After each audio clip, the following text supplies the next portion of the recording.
Hello guys, good day. It's another exciting episode of Global Agro Connect podcast. If you haven't listened to last week's podcast, please pause this, go back to listen to it because there are loads and loads of knowledge to gain from it, especially if you're a livestock farmer. Okay?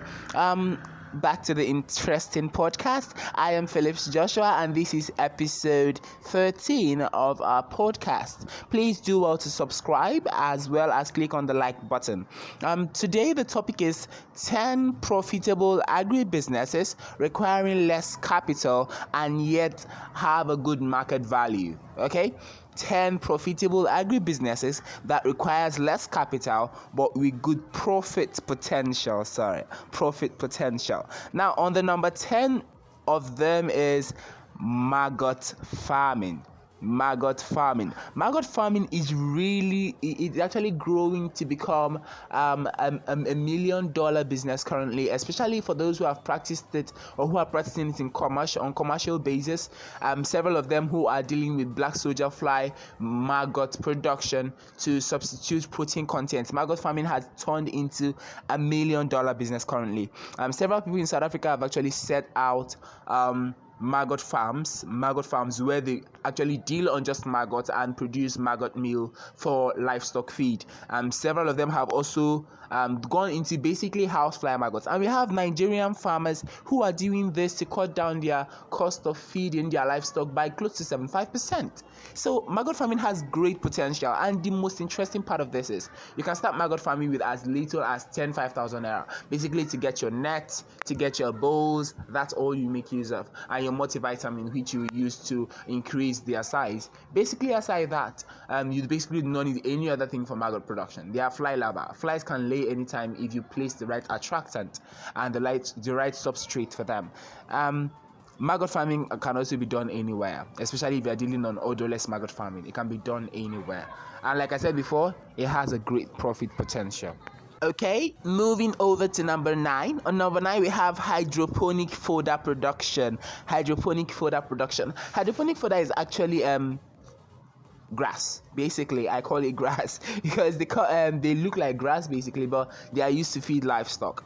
They can be produced with maize, wheat, and several other grains.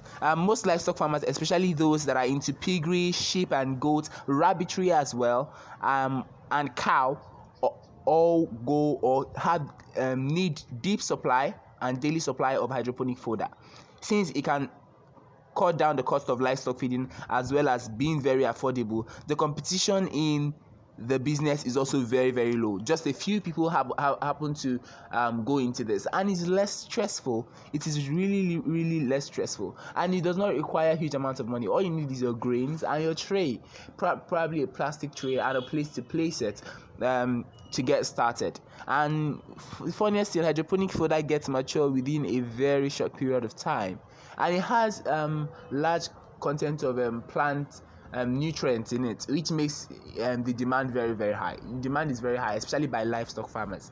So hydroponic fodder is actually counting as number 9. So let's go over to number 8, chicken and egg distribution business. Yeah, this is basically involves bridging the gap between the poultry farmers and the consumer market. Now, it's a very lucrative business and requires a very little capital to start up.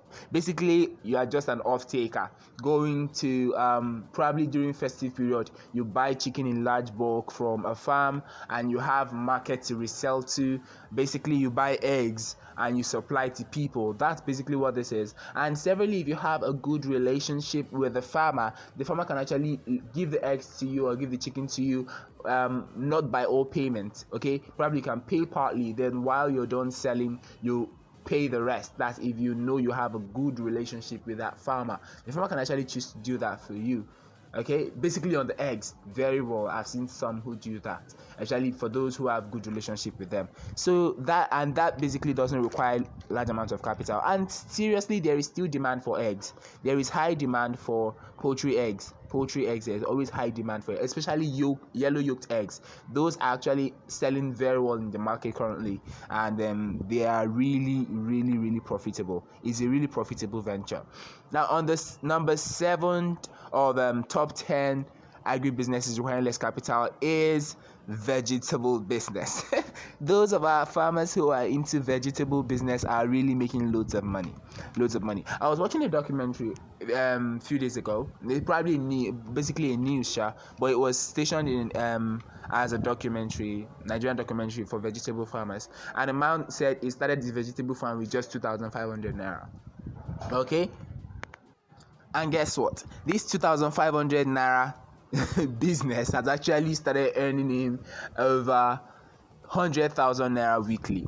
So basically, the man makes 100,000 naira on a weekly basis just from vegetable. And one thing about vegetable is once you grow in large quantity and you harvest, basically vegetable doesn't get the harvest period is a very long one. Okay, once you harvest, it grows back and several others come to harvest and it grows back. So the man basically is not the one doing the harvesting. It's the women who come to buy from him that will harvest. Then he gives them the price, then they make payment to him and they leave. Once they are done, all you just need to do is to make sure the vegetable gets water and manure. That is all. And the next week he makes his sales. Upper week he makes his sales. So basically every week for the next 4-5 months, the man will continue making consecutively 100,000 naira. That's the least money he makes, as I said. So vegetable business is actually a very good one, and the market cannot be saturated. There is very high demand for vegetable as well as the products in the market. Okay, now let's go over to number 6. We have cucumber farming. Cucumber is actually a vegetable. Cucumber is a vegetable. Cucumbers are planted all over the world. They are very juicy and nutritious and are favored by several people because of the high health benefits of cucumber. The business is very lucrative and several agripreneurs have testified to this. Several agripreneurs. We actually have a man, he does this cucumber farming. Basically that's what he does, and he uses over 10 hectares of land to produce cucumber. As at the time he spoke to us when we were having our orientation at Leventis Foundation, he was a student from Leventis, by the way, and he went to cucumber farming. This guy makes money. He makes cool cash, comfortable cash from cucumber farming. So that's actually a very lucrative business, and there is still low competition. There is low competition in the market, which makes it very viable for several people to go into. And cucumber farming, basically, if you have your land available or your space, you don't need loads of money to get into it. Your personal savings for a month will get you started with cucumber farming. And basically, cucumber, you can actually make use of farmyard manure to fertilize it, and with that you get rolling. Get your seeds from reputable agro dealers and you get started. So cucumber farming is ranking number 6. Now number 5 we have fish hatching. So several people actually are not into the main fish business, catfish production business. Several of them hatch the eggs of the catfish. Probably most of them have farms where they go to get breeders. They purchase the breeders and they come hatch the breeders in their farm, and then they grow the breeders to fingerling stage. Now after this fingerling stage, they actually sell off to people. That is actually a cool business, because several fish farmers today do not have that experience of hatching fishes. Several of them are not that professional in the term of hatching. Not that everyone cannot be professional in hatching fish. Okay, not that every fish farmer cannot hatch fish. If a fish farmer, especially a catfish farmer, places his mind into it and studies the process, he can actually hatch fish. But several of them, since it's a delicate, very very delicate process, and they can actually be a loss, several huge losses if the process isn't carried out right. Several of them do not just want to go into hatching of fish, so they prefer buying from the fingerling stage and growing in their farm. So once they do this, they don't necessarily don't need to hatch, but they are purchasing from you, who hatches and sells at fingerling. So that's what basically hatching for fingerling level is all about. And these people are making loads of money, because basically if a person is into commercial farm, they don't go for 500, especially with earthen pond, they don't go for 500 fingerlings. Some of them go for 3,000, 5,000 fingerlings, and you should know how much that should be counting in your pocket if you're able to sell 5,000 fingerlings to just one customer, to just one client, to just one fish farmer. And several fish farmers have also done this.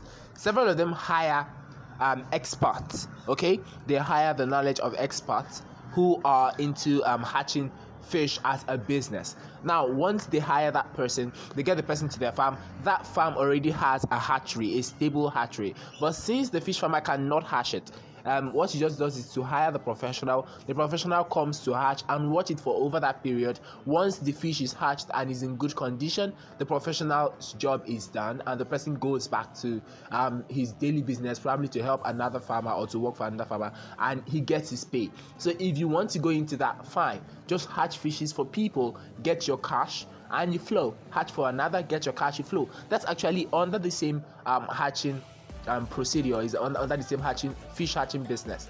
Okay, and only a few people know about this. Only a few people know about this. There are several people who have that knowledge of hatching fishes, but they are still sitting at home without using that knowledge, without utilizing that knowledge to earn for themselves. So I think this should be an eye-opener to you. This should be an eye-opener to you, okay? Alright, over to number 4, we have snail farming. Snail farming. Up until yesterday, I had someone calling me, pestering me to purchase snail. Now, I personally haven't started my snail farm, and I am getting orders for snails already. I post pictures that I talk about snails, but basically I haven't started my snail farm. I just have a little one that I used to practicalize all what I learned from the online classes I attend and from the school. And basically people have been calling to say, oh please, I want this, especially snail farmers who want to raise them. Okay, since I know very much how to hatch snail eggs, that is actually a selling point for me. It's a selling point, although the process is not tedious, but it requires concentration and it requires the right weather conditions as well. Probably don't put them in the right weather condition, you can lose them. So the business actually is a very viable one due to the lack of competition present in the industry, and the number of farmers rearing snail is not still adequate to meet the high demand for the growing population of people. And especially the international market is actually very open to snail farmers.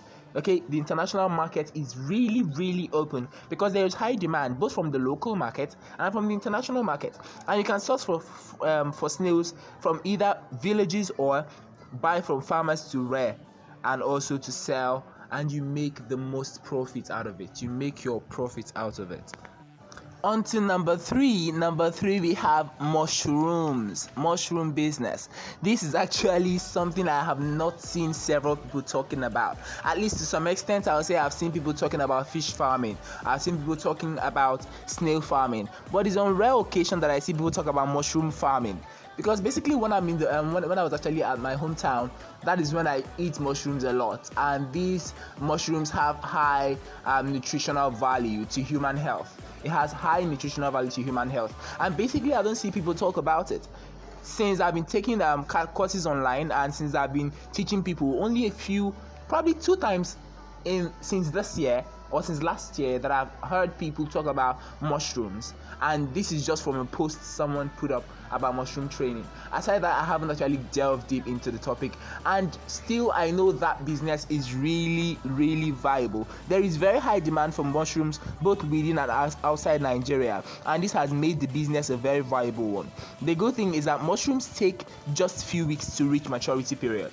Okay, it just take few weeks to reach maturity period, and you can get your returns within few weeks. So harvesting the mushroom is not a tedious process, and growing it does not actually require rocket science. It's something very easy, and the demand is always very high. The demand is still very high because we haven't still been able to meet or to saturate the market. The market is not saturated. We've not even met half of the demand yet. So the business is actually a very viable one. For those who know they don't have loads of time, probably you want to do it as a side hustle, this is actually the right business for you. I'm going to be listing those as side hustles when I'm done. I'm going to be picking the ones as side hustle when I'm done with this. Now, we have the next business ranking number 2. Number 2 is, okay, the Grasscutter farming. Grasscutter farming. Okay, for the Igbos, we call it anunchi. Yes, it's actually very tasty. It's a valued delicacy in not only for the Igbos, for Nigerians. Okay, it's a valued delicacy. Nigerians love grass cutter meat a lot, and you can start this grass cutter farming just with as little as 70,000 naira. I think they sell a colony for that amount. They sell a colony for 75,000 naira. Now, if you're really into it, 75,000 naira is not a lot of money, and with that, you are going to make your money back because they rarely fall ill. Grass cutters rarely fall ill, and they are prolific producers. They produce very largely, okay, and they actually have high resistant diseases, okay. And grass cutter have market. There is market for it. The hotels, the restaurants, the joints, and the bars all do grass cutter meat these days. They actually do grass cutter meat these days.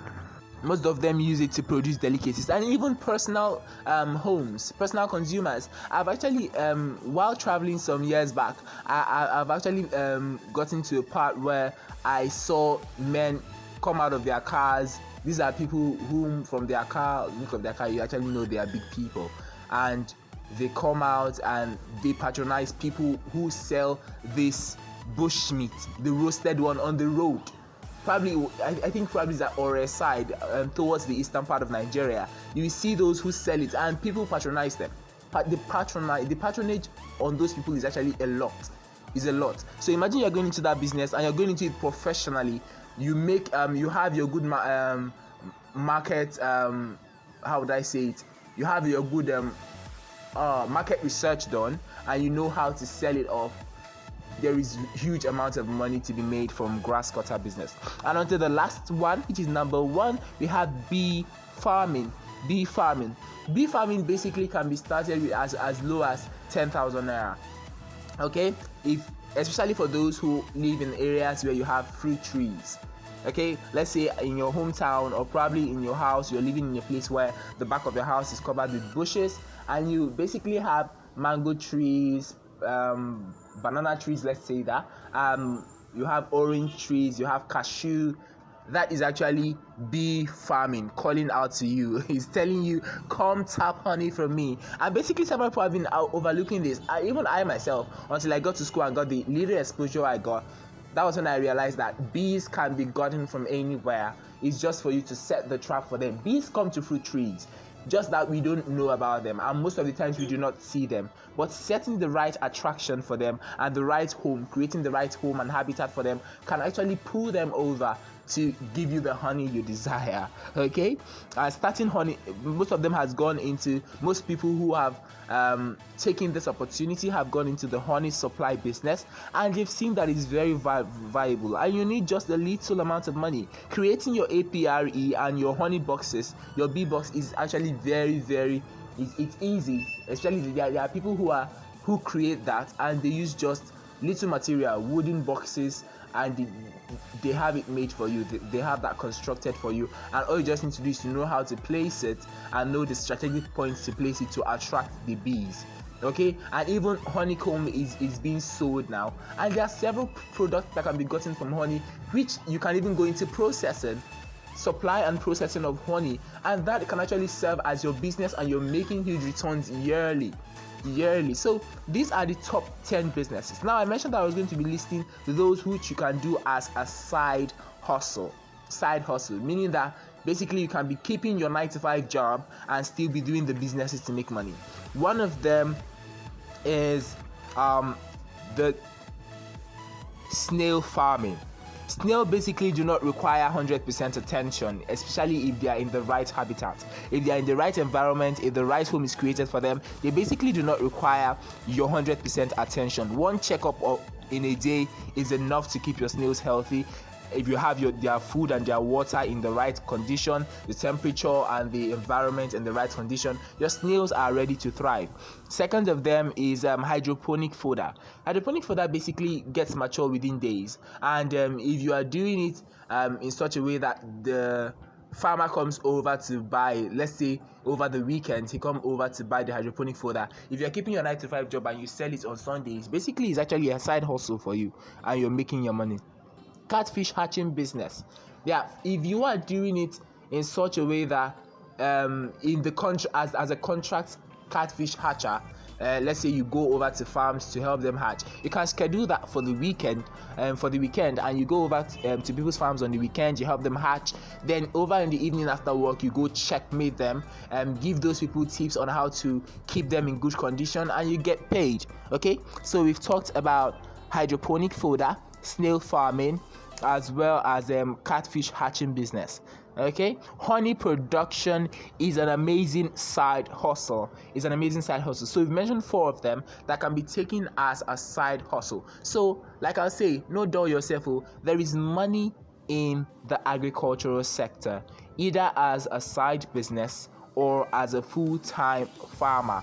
There is money in it, and the market isn't even saturated yet. If you need more and more opportunities, or more side hustles, or more profitable businesses you can venture in with little capital, you can as well search on the net. There are several of them, over 50 of them that you can go into just with little capital, and you end up earning massively over the years. Especially if your business is well built. You end up earning massively. Agriculture is still a fertile land. And several of us probably will run away because of the kind of impression that has been put on the industry, because several people end up asking me, Joshua, out of all the things you see in this world, out of all the businesses you see, out of all the courses to study, it's agriculture. Why? Several people have asked me, out of your over the years, with your intelligence, with your outspoken attitude, with your public speaking skills, you still intend going into farming. I said, see, I am mad about agriculture because the industry was a bit abandoned and left for the old people. But while I looked into that industry, I saw the fruitful part of it. I saw that industry still has the potential to rise once more, and it doesn't depend on our old parents or our aged parents to make it rise. Those people only know how to grow for themselves, and they end up being deceived by middlemen and end up walking like elephants and eating like ants just because they are old and they don't have that accurate knowledge that we have, that adequate knowledge that we are exposed to. But if we as young ones can come together and start a business in agriculture, not just starting the business as a farmer, think outside the box, become innovative and creative in that industry, we will end up pushing the agricultural sector of Nigeria into a new phase. We'll end up recreating the phase. We are the one making the money from the farming, basically not the government. Okay?